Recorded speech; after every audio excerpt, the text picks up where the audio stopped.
আসসালামু আলাইকুম প্রিয় জব প্রত্যাশী এবং অ্যাডমিশন শিক্ষার্থী ভাই বন্ধুগণ, সকলকে জানাই শুভেচ্ছা এবং অভিনন্দন।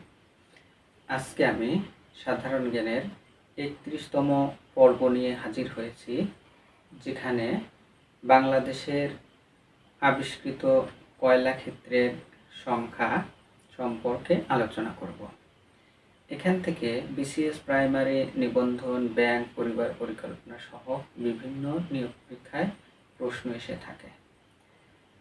চলুন দেখা যাক আজকের কয়লার ক্ষেত্রসমূহ কোথায় অবস্থিত এবং কত সালে আবিষ্কৃত হয়েছে। চলুন জেনে নেই।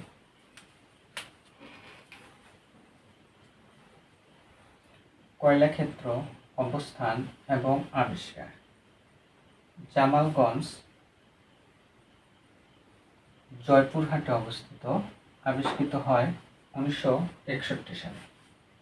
বাংলাদেশের সর্ববৃহৎ কয়লা ক্ষেত্র এই জামালগঞ্জ, যেটি আবিষ্কৃত হয়েছে 1961 সালে। বড়পুকুরিয়া কয়লা ক্ষেত্র দিনাজপুরে অবস্থিত, যেটি আবিষ্কৃত হয় 1985 সালে। খালাসপীর কয়লা ক্ষেত্র রংপুরে অবস্থিত, আবিষ্কৃত হয় 1989 সালে। দিঘিপাড়া দিনাজপুরে অবস্থিত, আবিষ্কৃত হয় 1995 সালে। ফুলবাড়ি দিনাজপুরে অবস্থিত, আবিষ্কৃত হয় 1997 সালে। আশা করি বুঝতে পেরেছেন।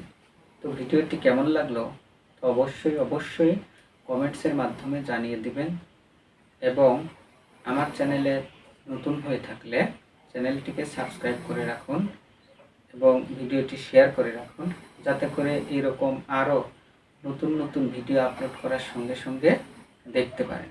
আজকে পর্যন্ত, আল্লাহ হাফেজ।